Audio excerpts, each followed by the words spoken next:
Вие сте со утринската програма на Телма. И покрај тоа што светот станува се поопасно место за живење, видовме како по големата трагедија во Турција и во Сирија, светот се обедини во една голема спасувачка и хуманитарна мисија. Утрово да си кажеме со доктор Владко Ужевски, лекар од Македонија, и неговото ексклузивно сведоштво за тоа како изгледаше, со што се соочија македонските спасувачи на урнатините во Турција. Му велам добро утро на доктор Владко Ужевски. Добре дојдовте во студиото на Телма. Добро утро, Горан, благодарам на поканата. Дали би се согласиле делумно со констатацијата во најавата дека и покрај тоа што сите зборуваат дека светот станува се по-страшно и по-неубаво и по-нехумано место за живење, кога ќе се случат вакви трагедии од големи размери, сепак се чувствува таа хумана доза на човештвото која се уште постои? Па, јас би рекол за жал, Горан, меѓутоа да, тоа е вистина. Со мојава работа последниве повеќе од 10 години и сталното присуство на вакви големи трагедии се гледа тогаш. Во тие моменти се обединува човештвото, се обединуваат луѓето, забораваат на сите разлики, забораваат на вера, на религија, забораваат на политичка припадност, сите гледаат да помогнат. Тоа е ексклузивно во секоја катастрофа и пак би рекол за жал ни требаат такви потсетувања за да сватиме дека на крајот сепак сме луѓе и треба да се подржуваме. Реков, по струка сте здравствен работник, лекар, а по професија сте хуманитарец. Докажан низ годиниве, сте биле на повеќе места каде што било потребно.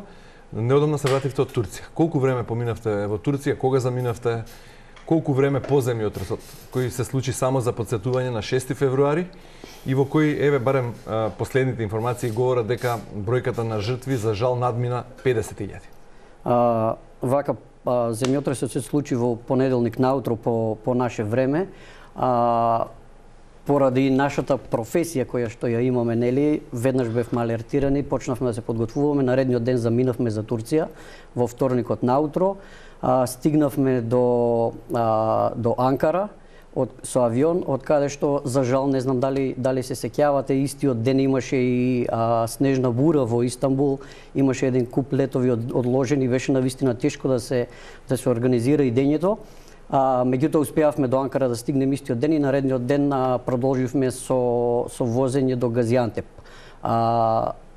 Пат кој што отприлика 8 сати, возевме некои 14-15 сати. Зошто поради метеж колона возила? Тоа беше поради тоа што дел од автопатот беше разрушен поради самиот земјотрес, посебно делот помеѓу Адана и Газиантеп. Исто така на идење на Кајадана, поради големиот метеж, недостаток на бензин, големи колони на бензинските пумпи, чекавме и по 1 саат на бензинска за да успееме да наточиме бензин.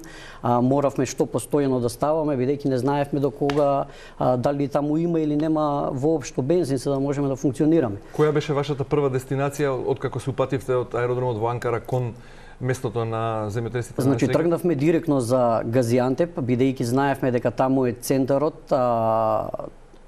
Газиантеп всушност е 2 милионски град кој што е голем. За среќа самиот центар на градот, метро еријата на градот не беше погодена и постоеше можност да се... Вие ни донесовте и фотографии и видеа, меѓутоа пред да почнеме да ги гледаме и да ги коментираме, би ве замолил уште малку околу патувањето до таму. Рековте дека голем дел од автопатот, тоа е автопат, модерен автопат во две насоки, во два правци. Рековте на многу места е разурнат. Што значи тоа? Има пукнатини, дупки големи или по должина е коловозот? Значи, не може да се вози? Имаше отворени на мостовите, имаше отворени дупки големи, така да од двете насоки функционираше само едната, ги пренасочуваа. Фреквенцијата на возила кои што го напуштаа регионот беше огромна, така да во една лента се движевме ние само тие што идевме на кај епицентарот. Од другата страна беше сите што бегаа. Сите луѓе кои што напуштаа, кои што бараа, нели, каде да се спасат. И поради тоа имаше огромен метеж, меѓутоа морам да кажам моето воодушевување од турската држава, 3 дена покасно кога требаше да се вратам на кај Газиантеп, автопатот беше веќе поправен. Се работеше во истиот ден, значи тоа беше наредниот ден после Би може да ги видиме и фотографиите и видеата кои ги донесовте од таму. Значи, освен во Газиантеп, бевте и во други места во регионот. Посетивте таму? Значи, нашата база беше во Газиантеп, а од тука функциониравме, меѓутоа бевме во сите места кои што беа наоколу, кои што се спомнуваат, нели, во Антакија, кој што е во провинцијата Хатаја и е убедливо најразурнатиот град. Еве, гледаме фотографии. Ова се фотографии баш од Антакија, да. Во Адијаман, исто така град кој што имаше голема штета во центарот, во епицентарот Караманмараш и во сите други места наоколу кои што се, значи, територијата која што е погодена со земјотресот е огромна, поголема од Македонија. И ги спомнуваме ние овие големи градови кои што се над 200-300 илјади жители, меѓутоа има градчиња и селот по 20-30 илјади од поилјада кои што се сравнети со земја. Така, организацијата за која вие работите, проект Hope, помага се вклучува во вакви хуманитарни мисии, меѓутоа вашата задача таму беше да им помогнете на преживеаните кои останале без дом, без основни средства за живот. И кога станува збор за спасувачки акции од вакви размери, први на лице место се оние кои трагаат по преживеанија, втори сте вие кои тие преживеани кои ќе бидат извлечени од подурнатирите треба да ги згрижите. Може ли нешто повеќе околу концептот и таа структура на организацијата, како се делува? Отидовте таму, стасавте и што прво ве пречека? Значи, како и во секоја катастрофа, нели, идеме. Светот на хуманитарните работници не е многу голем. Не знам дали сме 5-6 илјади луѓе во светот кои што го работат ова и се знаеме меѓу нас и успеваме да најдеме контакти кога има некоја ваква криза, да се искомуницираме, да пробаме да најдеме начин како би почнале од првиот ден да функционираме. За среќа успеавме веднаш да најдеме луѓе кои што не чекаа, двајца во Турција, кои што се во хуманитарниот свет, кои што работат и веќе почнавме во истиот ден со работа. Многу е битно во вакви катастрофи координацијата, бидејќи за жал на почеток може да настане поголема штета од функционирањето на сите луѓе кои што одат да помогнат доколку не постои добра координација. Така да во секој случај кога одиме да одговараме на кризи, пробаме да се координираме со локалните власти или со тие кои што ја менаџираат самата таа криза. Тоа е или UN преку своите одредени организации или самата влада во државата. Проект Hope како организација, како што спомна и самиот, ние сме фокусирани на помош на преживеаните кои што ќе имаат потреба од помош во наредните години.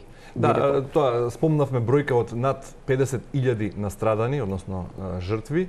Так. Меѓутоа илјадници, десетици, можеби стотици илјади кои останале без своите домови, кои станува збор за хуманитарна катастрофа од големи разбори.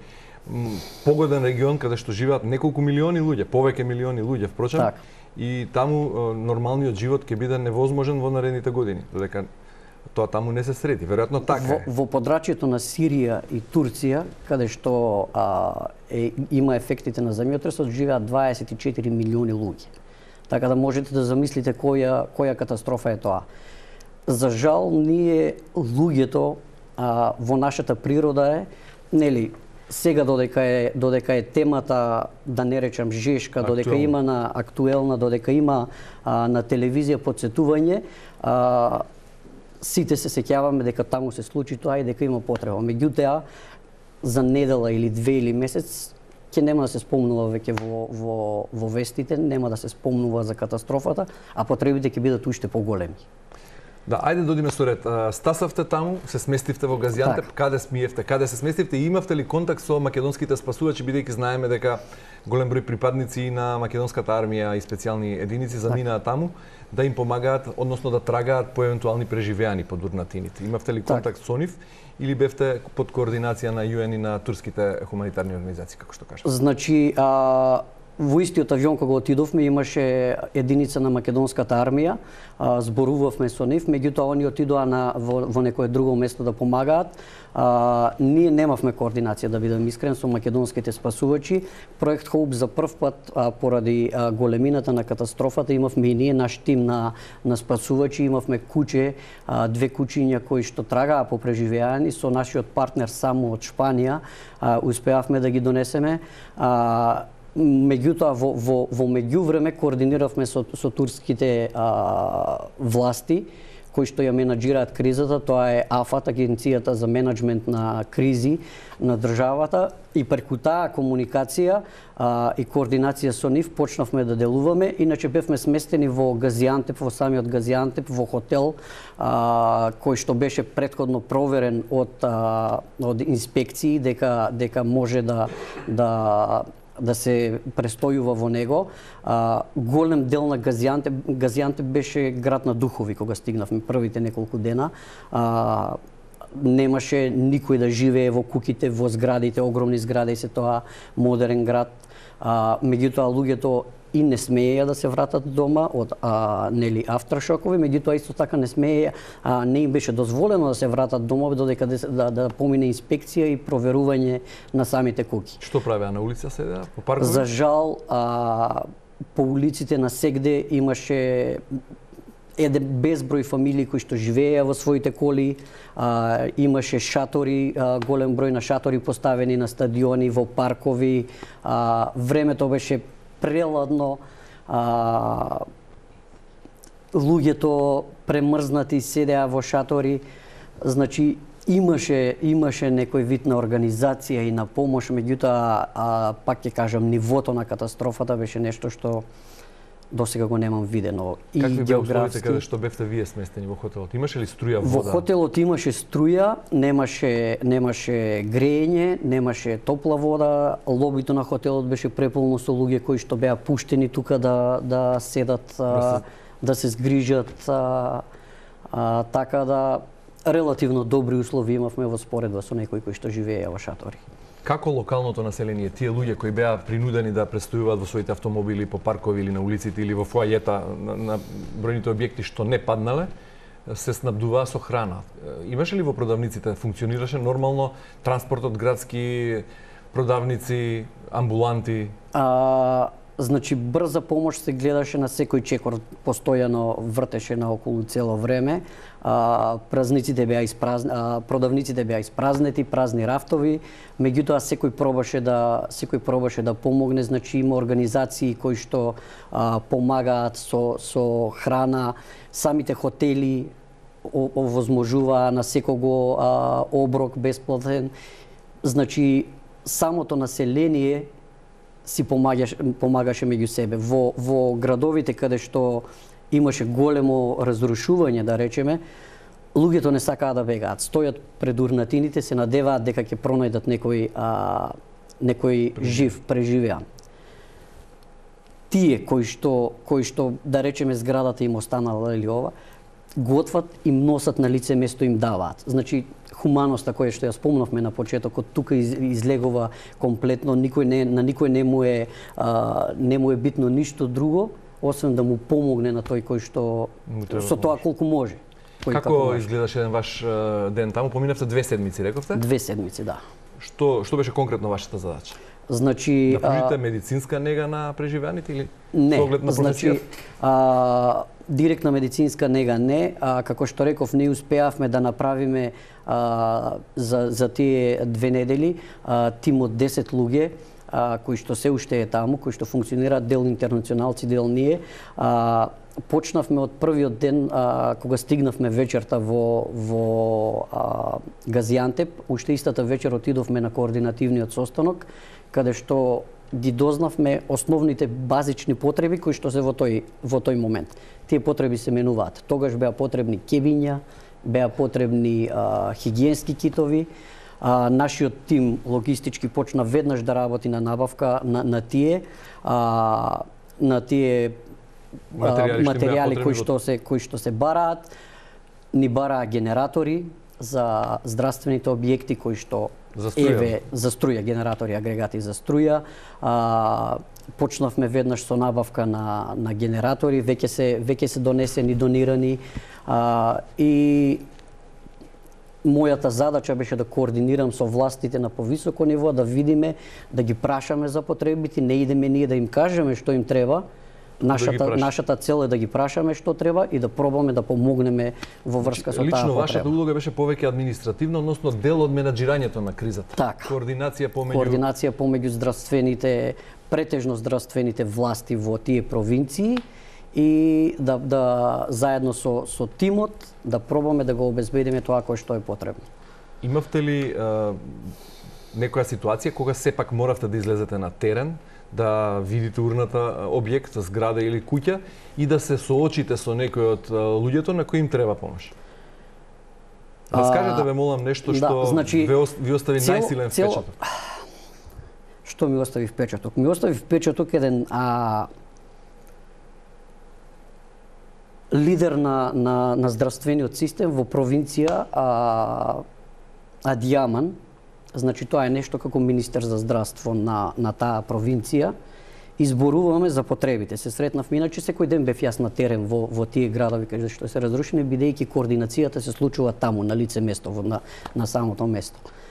Зборуваме со докторот, го прашуваме што се потребите, каков е здравствениот систем, дали здравствените домови се уништени, дали треба нешто да интервенираме тука да помогнеме.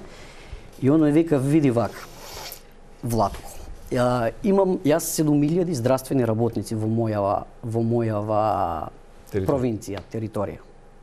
Од тие 7000, 104 ми се погинати. 36 ми се во болница, не знам колку ќе преживеат од нив, и уште 110 ми фалат, исчезнати. Во моментов ме интересираат луѓе, не ме интересираат згради, не ме интересира ништо друго. И почнува да плаче. Тоа е здравствен работник кој што е жртва во овој случај во самиот на самиот земјотрес, а во исто време треба да организира и да помага. Зборувајќи со здравствените работници, бидејќи тоа ни е фокусот, сакаме да помогнеме да го изградиме здравствениот систем, кога ги прашуваш докторите и сестрите што е тоа што ви треба, они викаат ни треба ментална поддршка на нас за да можеме. Значи не стигнале уште до моментот кога размислуваат дека тие се тие кои што треба да ја даваат таа ментална поддршка на пациентите. Значи сите кои што се тие кои што ја носат тежината на помагањето и на справувањето со ситуацијата се всушност самите тие се жртви. Самите тие се преживеани и му умреле дел од фамилиите. И што му рековте на лекарот кој се расплака пред вас? Го ушнав. Нема што да се каже.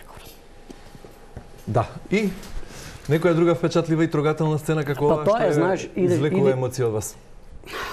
Идеш, гледаш зграда срушена, копале да вадат, да извадат некого и гледаш внатре останала цела соба. И сега ние зборуваме за чуда, 2 недели покасно вадат луѓе од урнатините. Живи. Може би луѓето се затрупани во собата. Знаеш, се срушила зградата, останало дел, може останале до вода, останале до храна. И може да продолжат, да преживеат одреден период. Така да, ова е нешто кое што е некарактеристично, посебно за земјотреси, толку време после самиот земјотрес, search and rescue, барање и спасување уште да трае и уште да е успешно. Меѓутоа, нивото на катастрофата кое што е и уништувањето, огромни згради како што реков, кои што се срушени, кои што се паднати, оставаат веројатност дека се уште може да се најде. И таа надеж никогаш не умира, посебно за тие кои што преживеале и чекаат дел од фамилијата да ја најдат, нема да се откажат и после 1 месец, верувај ми. Рековте дека дел од спасувачите, односно од хуманитарците на проект ХОП останаа таму, ротирате веројатно. Така. Што прават сега вашите колеги кои се во погодениот регион? Значи, продолжуваме со помошта. Тоа што го слушнавме од сите лидери на здравствениот систем во овие провинции, Турција е многу силна држава. Значи, тоа мораме да го сватиме. Која што е организирана перфектно. Обично организации како нашата ќе идеме, ќе понудиме да однесеме здравствени работници, да помогнеме. Тоа не беше потреба во овој случај. Имаат 2000 здравствени работници кои што ротираат на дневна основа од Истанбул, од Анкара, од другите градови. Кога ги прашувавме што е тоа што ви е потребно, вика имаме болница, имаме опрема. Болницата е не комплетно функционална. Имаме опрема, имаме здравствени работници кои што можат да работат, нема кај да престојуваат тие здравствени работници, не можат да живеат во шатор. Така да во моментот главна цел не е тоа што ни го бара е обезбедување, сместување за тие здравствени работници кои што би продолжиле да работат во здравствениот систем. Успеавме да најдеме контейнери кои што се нели семи-перманент, како се вика, за некој кратко престојување и подвижни објекти кои ги носите таму за ги поставуваме за привремено сместување, кои што најверојатно ќе се користат во наредната година до две. Ги поставуваме околу болниците. Тоа се контейнери кои што се нели за двајца луѓе со тоалет, со таму ќе престојува медицинскиот персонал. Таму ќе престојува медицинскиот персонал кој што пак би рекол е во истиот момент и настрадан и жртва. Во тој во Адијаман, да речеме, пак ќе кажем уште еднаш, има 1200 здравствени работници, од кои што 70% немаат каде да живеат во моментов. Значи тоа се 700-800 луѓе кои што го изгубиле својот дом, кои што се спремни да продолжат да работат, мораат да продолжат да работат, потребата е огромна, меѓутоа немаат каде да престојуваат. Така да ги поддржуваме со тоа. И на подолг период фокусот ни е менталното здравје на луѓето. Значи, ќе организираме, ќе пробаме здравствените работници прво да добијат тренинг како да се справат самите со себе, со своето ментално здравје и потоа да успеат да даваат, да пружат помош на луѓето, бидејќи тоа ќе биде на подолг период ќе биде број 1 покрај нели заразните болести кои што ќе почнат да се шират. Веќе во Сирија има 29.000 официјално потврдени случаи на колера. Многу е комплексно. Кога веќе ја спомнавте Сирија како хуманитарец, како тоа вас лично допира до вас? Бидејќи гледам дека не можете да ги сокриете емоциите кога светот зборува за хуманитарна мисија и кога несебично помага во Турција. Сирија на некој начин е оставена настрана поради санкциите кон претседателот Асад. Па имаше апели таму од белите шлемови дека се оставени сами на себе и дека помошта и покрај волјата на ваквите луѓе како вас не успева да стаса. Таму таму има колера, во Турција има ли? Се уште не е потврдена, меѓутоа ќе се појави. Мислам, не сакам да тврдам, меѓутоа знаејќи ситуацијата на терен, прашање на дене кога ќе се појави. Во однос на жртвите во Сирија, нели и тие деца таму кои останаа без домови се исто така деца како и тие во Турција и насекаде во светот? Сирија е место кое што е нели рана на човештвото во последните 10 години, 12 години. Зборувам од хуманитарен аспект, од друга страна не сакам да допирам. Знаејќи катастрофата во Турција, бев таму, можам само да замислам што се случува во Сирија. Имаме ние партнери кои што работат во Сирија, организации, така да преку нив даваме поддршка и во Сирија, работиме не директно со наши тимови на терен, меѓутоа имаме организации кои што работат таму. Бројките кои што ги добиваме од таму, сигурен сум дека се ни приближно не се до вистинските бројки. И тажна е ситуацијата, Горан. Во Турција е тажно, меѓутоа во Сирија можам да замислам. А како што спомна, нели? Повеќе трагично. Луѓе Со судбини и таму. Со судбини. Добро, рековте закана и по здравјето на луѓето од поширокиот регион. Ги гледаме овие навистина катастрофа од невидени размери. Ке одите вие повторно таму? Ротирате на колкав период? Какви се протоколите во однос на тоа? Колку време може да се престојува во едно подрачје според правилата на проект Hope? Значи, во зависност од кризата на која што одговараме, најчесто ротациите наши се помеѓу 2 недели и 4 недели, можеби 6 понекогаш. Меѓутоа, во после земјотрес, секогаш гледаме да бидат што е можно пократки ротациите, бидејќи нели и самите автершокови кои што цело време се случуваат и природата на самата катастрофа е премногу стресна и физички и психички за вработените, така да идејата ни е да го ротираме тимот кој што го имаме таму на 2 недели. Како што кажав, јас и мојот колега од нашата канцеларија од Македонија бевме таму, останавме 2 недели. Во моментот имаме друг тим кој што е таму, кој што не изротира, колеги од централата од Соединетите Американски држави и во зависност од тоа како ќе се развива состојбата, доколку има потреба за поддршка. Значи, нашата идеја е секогаш како организација да пробаме да ги вклучиме колку е можно повеќе локалните луѓе од територијата од самата држава. Како што реков, веќе почнавме да вработуваме, бидејќи тоа им помага на нивното ментално здравје исто така. Прво и основно да се зафатени да работат, им помага финансиски да бидат да имаат некој прилив на средства и тие ја знаат многу подобро ситуацијата од мене. Можеби јас го имам техничкото знаење за одговор на криза, меѓутоа тие ја знаат културата, тие ги знаат местата, тие ги знаат луѓето. И доколку имаат мало искуство во хуманитарниот свет, пробаме секојаш да се фокусираме на нив и што побрзо да го израснеме локалниот тим кој што ќе биде носител на активностите во нивната држава. Рековте дека по известно време нема да се зборува за жал во медиумите, а помошта на луѓето таму ќе им треба уште повеќе отколку на почетокот. Во каква состојба го напуштивте вие Газијант и останатите места погодени од земјотресот? Дали се нормализираше работата во однос на снабдувањето со гориво, со продавниците, дали се стабилизираа со храна, бидејќи рековте Турција е многу добро организирана држава? Многу добро организирана. Во самиот Газијантеп после 2 недели скоро и како да не се знаеше дека нешто се случило во самиот град, каде што нема разрушени згради и вакво.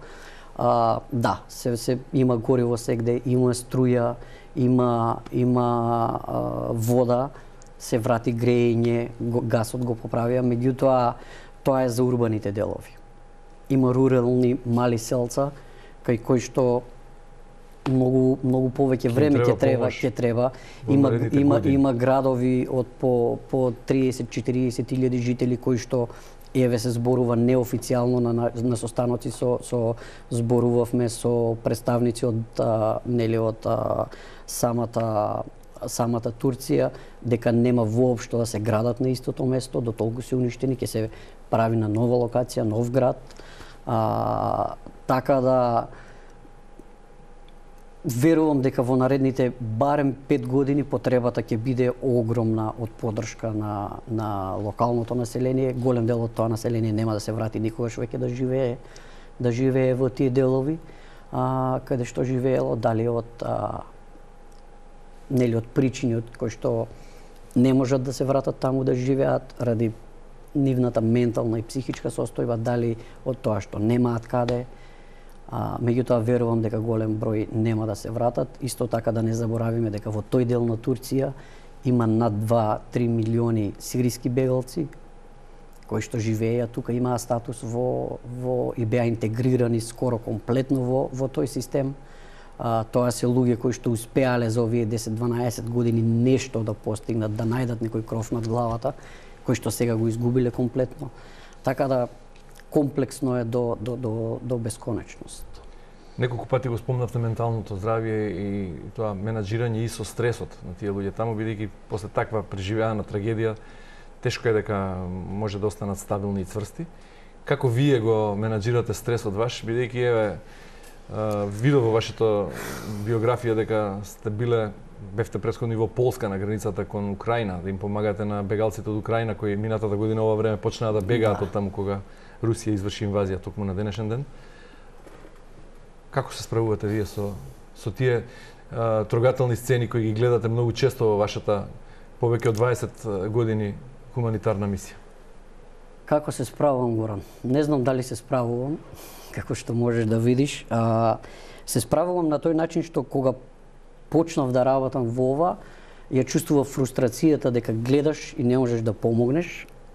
Меѓутоа, сватив дека никој не може да го спаси светот. Така да ако сум отишол и на еден човек сум му помогнал, само на еден единствен човек, малце да му биде поубаво денес. Не мора ништо огромно. Јас тоа го сваќам како успех, личен и на мојата организација. И тоа ми е мотивот кој што ме тера и ме води напред и верувам дека ако сите ние помалце помогнеме, мене ми е професија, јас го работам тоа како професија, меѓутоа не можеш да обстанеш во овој свет да ти биде професија доколку ја немаш таа емпатија и не го чувствуваш тоа. Сите кои што сме во нашиот тим, кои што го работиме, тоа се луѓе од таков ков. И пак ќе кажам, чувството дека си успеал на еден човек да му малце, да зборуваш само со него. Многу често најдобрата помош која што можеме да дадеме е да ги слушаш тие луѓе. Да зборуваш со нив, да ги слушаш толку.